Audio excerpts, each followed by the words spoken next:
நான் கோயிலுக்கு முன்னாடியே வர வேண்டியது. அந்த டைம்ல தான் நமக்கு இந்த வெள்ள அபாய எச்சரிக்கை எல்லாம் இருந்ததுனால வந்திருக்கேன் நான். இன்னும் அடுத்தடுத்து முருகர் கோயிலுக்கு போறேன்.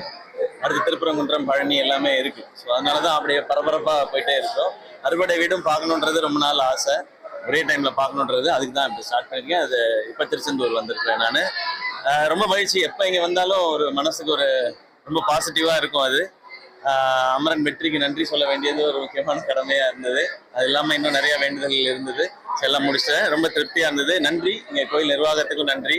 இவ்வளவு கூட்டத்துக்கு நடுவுலயே ஒரு நல்லபடியா எல்லாம் காமிச்சு கொடுத்தாங்க. அண்ட் உங்களுக்கும் நன்றி. எல்லாருக்கும் புத்தாண்டு வாழ்த்துக்கள். எல்லாருக்கும் இந்த வருஷம் சிறப்பா இருக்கட்டும். நன்றிங்க.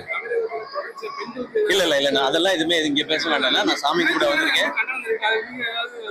இல்லைண்ணா, அதை பத்தி இங்க பேச வேணாம், நம்ம வேற எங்கேயாவது பேசலாம். பட் இந்த மாதிரி விஷயங்கள் நடக்கக்கூடாதுன்றதுதான் எல்லாருமே நினைக்கிறது.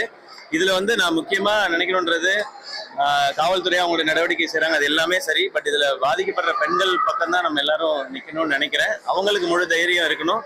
இனி இது மாதிரி நடக்காதுன்னு நம்ம நம்புவோம். கடவுள்கிட்டே அதான் வேண்டிக்கிறேன் நான். நன்றி.